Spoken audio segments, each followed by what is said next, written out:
심부름센터의 도청이 성행하는 건 이미 잘 알려진 사실입니다. 도청은 사생활의 비밀을 캐는 데만 쓰이는 게 아니라 정보가 모이는 곳이라면 어디서나 활용되고 있습니다. 기업 간의 산업정보 빼내기로부터 국가 간의 기밀 탐지에 이르기까지 이러다가는 비밀이라는 단어가 사전에서 사라질지도 모릅니다. 바로 우리 주변에 도사리고 있는 도청의 올가미를 찾아봤습니다.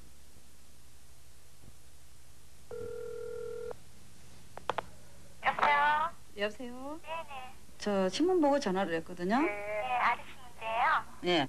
근데 그거 한 며칠이나 걸려요. 일단은요. 예. 일단 도청을 하게 되면 예. 한 10일 정도 잡으시면 돼요.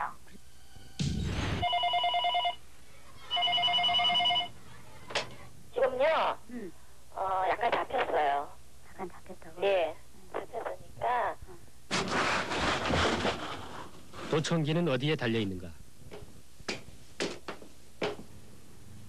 사무실 건물 안에 있는 전화 단잠이었습니다. 방송이 나간 직후 심부름센터의 불법 도청이 잠시 수그러드는 듯 했습니다. 그러나 2년 7개월 뒤인 지난달 21일 도청업자와 이들에게 도청기를 공급한 제조 판매책 10여 명이 구더기로 구속됐습니다. 한 선을 발주해가지고 이거 하나를 잘라가지고 절단해가지고 이렇게 연결을 시킨 겁니다. 그러니까 80m, 100m로 해서 이 승용차를 이걸 들고 있으면은 여기에서 이 전화 통화하는 내용이 열에 잡혀요. 이 사건은 도청이 당국의 단속에도 불구하고 여전히 성행하고 있음을 그대로 보여줬습니다. 실제로 청계천 일대에서는 여전히 도청기를 쉽게 구입할 수 있습니다. 단지 최근 제조책의 이딴 구속으로 값만 3배 이상 올랐을 뿐입니다. 전화 녹음하는 도청기? 네. 도청기 어떤 도청기? 사봤어요? 아니 안 사봤는데요. 옛날에 좀 쌌어요. 얼마 전까지 좀 쌌었는데 지금은 엄청나요. 이들은 도청기를 찾는 손님이 끊이지 않고 있으며 도청의 용도도 다양함을 은연중 드러냅니다. 도청 손님들이 이렇게 많지? 많이 찾아요? 네. 오늘부터 왜 그러지? 이렇게 팔려나간 도청기는 설마 하는 사람들의 심리를 이용해서 지금 사회 구석구석으로 파고들고 있습니다. 개인의 사생활 침해에서부터 기업 내부의 비밀을 캐는 데까지 악용되고 있습니다. 물론 관공서라고 해서 예외는 아닙니다. 바로 이곳 공화군청에서도 도청이 이루어졌습니다. 작년 9월 군청 소회의실에 있는 스피커 위에서 이상한 물체가 떨어졌습니다. 스피커 걸어놨는 거를 선을 자르고 다시 옆으로 조금 옮겨가지고 인정에 가려니까 옮겨가지고 이렇게 달라 그러는데 거기서 이제 그냥 떨어져. 약간 기울어지니까 이렇게 빼가지고 다시 달아야 되거든. 옆으로 옮겨 이래 스피커 이래 달려있다 그러면 이따 달아야 되니까 그걸 떼내는 과정에서 떨어져가지고 그게 아니겠나 생각해요. 도청기가 설치된 곳에서는 군청의 각종 회의가 열립니다. 그리고 그 내용은 도청기를 통해 아무도 모르게 새나갔습니다. 경찰도 당시 지방자치제가 처음 실시된 직후라 대대적인 수사를 벌였지만 범인에 대한 단서조차 잡지 못했습니다. 업자들은 상대로 싹 해보니 실적으로 뭐 지문이라든지 오해 스피너 그런 게 있었으면 되는데 나중에 워낙 또 왕래하는 이런 장소이기 때문에 누가 고안이가 나는지를 몰라요. 또 그렇게 단지 입찰과 관련해 공사 관계자의 소행이 아닐까 하는 막연한 추측만 할 뿐입니다. 지난해 말 이름만 대면 누구나 금방 알 수 있는 어느 대기업이 도청을 당했습니다. 기업의 내부 비밀이 새고 있다고 느낀 경영진은 직원들조차 모르게 도청기를 찾는 작업을 벌였습니다. 그룹에서 발견됐던 도청기는 어떤 종류였던 것입니까?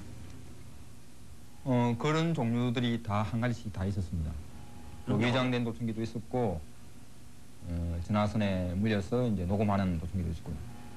그럼 다양하게 여러 종류가 발견됐다는 얘기입니까? 그렇죠. 그러나 이 기업은 경찰의 수사를 의뢰하지 않은 채 조용히 일을 마무리 지었습니다. 범인은 잡지 못한 채 기업 이미지만 손상될 것을 염려했기 때문입니다. 가끔 우리나라도 이 도청이 구체적인 사건으로 떠오르는 경우가 있죠. 근데 그거는 글자 그대로 빙산의 아주 작은 한 모습이고 상당히 많은 것은 이제 도청을 당한다고 볼 수 있는데 문제는 도청을 당했는지 안 당했는지 자체를 모르는 경우가 많고 알더라도 기업 이미지 등등 때문에 도청당한 사실을 잘 얘기를 안 합니다. 불법 도청업자를 구속한 검찰도 기업체 간의 도청이 많이 이루어지고 있을 것으로 추측합니다. 저희들이 내사한 바로도 기업들이 일반 그 무인가 심으로센터를 이용하고 있다고 그렇게 판단이 됐습니다. 그렇다면 봉화군청이나 모 기업의 회의실에서 발견된 도청기의 성능은 어느 정도일까? 취재팀은 비슷한 기종의 도청기로 2580 제작진의 회의 내용을 도청해보기로 했습니다. 실험 결과 10층 회의실에서의 대화 내용을 건너편 아파트 단지에서 생생하게 들을 수 있었습니다. 그나마 총기와 관련된 사람들 통해가지고 자꾸 뚫고 들어가서 그 신원 보장하고 잡아내는 게 더 확실한 방법이라고 생각이 돼요. 성능에 따라서 약간의 차이가 있겠습니다만 그 성능이 좋은 것일 경우에는 1km 내지 2km 밖에서도 청취가 가능합니다. 도청에 대한 위험이 증가하면서 도청기를 탐지하는 회사도 등장했습니다. 취재팀은 이 회사에 도청기를 찾도록 의뢰했습니다. 이런 작업은 대개 직원이 모두 퇴근한 뒤에 실시됩니다.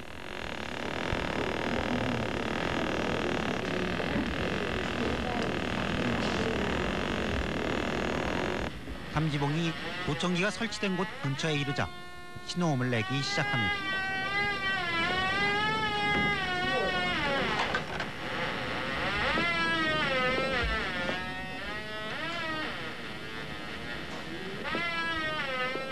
도청기를 찾는다는 것은 아주 힘든 작업입니다. 그리고 또한 그 시간이 굉장히 많이 걸리고요. 지금 같은 경우는 도청기를 있다는 사실을 알고 했기 때문에 쉽게 찾았습니다만은 이 정도 회의실이면은 하루 종일 걸릴 수도 있는 작업입니다. 이런 회사를 찾는 고객들은 누구인가? 저희들 주 이제 영업 대상은 일반 기업체입니다. 지금 최근에 그 산업 정보에 대한 그 중요성이 상당히 인식이 되면서 그 저희들한테 상당히 그런 문의가 많이 오고 있고 지금 현재 또 상담을 하고 있는 데도 있습니다.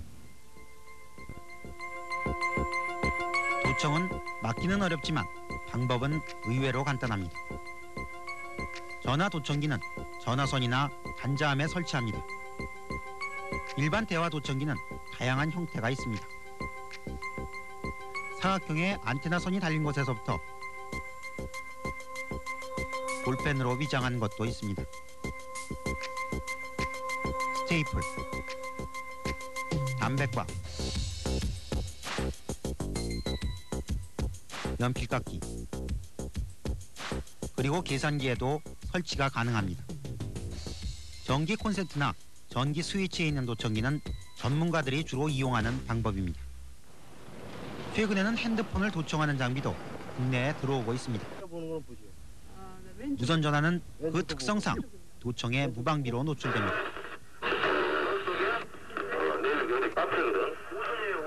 아무 때나 하면 되냐? 그 아가씨들이 굉장히 이쁘거든. 그러니까 빨리 하라고. 왜 이렇게 전화가 이래? 보험료가 어떻게 됐어? 외국의 경우 핸드폰으로 중요한 사업 비밀에 대한 대화를 하지 않는 것이 상식으로 통합니다. 지정감청이 가장 기본적으로 쉬운 게 그 핸드폰입니다. 그래서 항상 그 보이스 데이터하고 그다음에 그 자기 아이디 데이터하고 같이 왔다 갔다 하기 때문에 그 음성 청취는 물론 그 사람의 그 핸드폰 넘버까지도 같이 그 쉽게 확인이 될 수 있는 것입니다. 첨단화되고 있는 통신 기술에 못지않게 도청 기술도 빠르게 발전하고 있습니다. 이제 우리나라도 도청에 있어 결코 안전지대가 아닙니다. 더구나 서비스 시장 개방에 따라 탐정업이 개방되면 외국의 첨단 도청 장비와 기술들이 합법을 가장해 한국에 상륙할 가능성이 있습니다.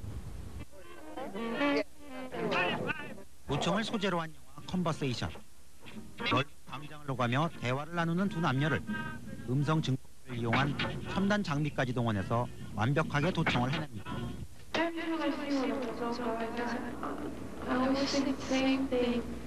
What do you think? I always think that he was once somebody's baby boy. 문제는 영화가 아닌 현실에서도 충분히 벌어질 수 있는 일이라는 데 있습니다. 최첨단 장비인 레이저 도청기는 건물 내에 어떤 장치를 하지 않더라도 음파의 진동을 이용해서 사무실 내의 모든 소리를 엿들을 수 있습니다. 음성의 파장을 증폭하는 것과 원리는 같습니다. 정보통신기술에 있어서 1등국인 일본. 일본은 조그만 시골에도 도청 대행업소와 탐지 전문가가 있을 정도로 도청의 천국입니다. 그만큼 쓰임새도 다양합니다. 한 학부모는 아이의 책가방에 도청기를 몰래 장치했습니다. 아이가 학교에 가기 싫어하는 이유를 알기 위해서입니다. で授業中静かで先生の声がほとんど入る状態で、そういう時にうちの子の名前を言った後にそのあだ名を呼んだもんだからあれっていう感じで 도청을 통해 학부모는 선생님이 무심코 부른 별명 때문에 자기 딸이 아이들에게 집단 학대, 이른바 이지매를 당하고 있다는 것을 알게 됐습니다. 기업의 정보를 빼내기 위해서 팩스도 도청을 합니다. 팩스를 도청하는 것도 전화 도청과 비슷합니다. 그러나 수신기에는 음성 대신 팩스 소리가 들립니다.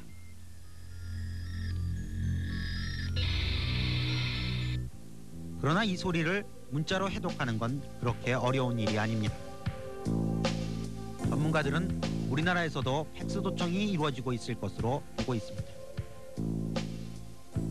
도청에 관한 우리 법규는 굉장히 엄격하게 되어 있습니다. 수사기관의 감청도 법원의 영장을 발부받아야 가능하도록 되어 있습니다. 그러나 법규의 효과에 대해서는 대부분 회의적인 반응을 보입니다. 아직까지 도청기가 발견된 사건 가운데 해결된 경우가 한 번도 없기 때문입니다. 도청을 경험했거나 혹은 도청 당할 것을 걱정하는 정치인과 제야단체 그리고 노동조합의 간부들은 도청기를 정보기관에서 설치한 것이라고 의심합니다. 그래서 당연히 도청에 대한 수사가 철저히 이루어질 수 없다고 생각합니다. 피해 당사자들로서 생각할 수 있는 거는요. 이걸 할 수 있는 기관은 저희들이 생각할 때는 당연히 정보기관이라고 생각을 합니다. 정보기관이라고 생각하는데 이 정보기관들이 다시 말해서 수사기관인데 이 수사기관들이 자기네들이 한 일을 자기네들이 수사할 수 없을 거라고 저희는 생각을 해요. 물론 현실적으로 도청을 하는 사람을 잡기란 어려운 일입니다. 결국 이런 상황에서 자신의 비밀을 지키기 위해서는 기업이든 개인이든 스스로 조심을 하는 것 외에는 방법이 없습니다. 보안의 1차적인 책임은 각자 개인한테 달려있다. 그리고 개별 기업한테 달려있다. 이렇게 보는 게 사실 좋습니다. 여러 가지 그 제도도 만들어 보고 또 그다음에 법도 만들고 하지만은 사실 법만 가지고 되질 않아요. 지난 92년 대통령 선거를 앞두고 터진 부산 초원 복국집 사건. 이 사건은 선거에 엄청난 영향을 줬습니다. 이제 다시 격동의 계절, 대통령 선거가 다가오고 있습니다. 정권 교체기를 맞아 정보를 입수하려는 이런저런 움직임은 더욱 활발해질 것입니다. 경기 침체기에서 기업들의 정보 전쟁도 더욱 치열해질 것입니다. 국내에만 10만여 개가 있다는 도청기. 이런 도청기가 우리 앞에 큼직한 사건과 함께 갑자기 모습을 드러낼지도 모릅니다.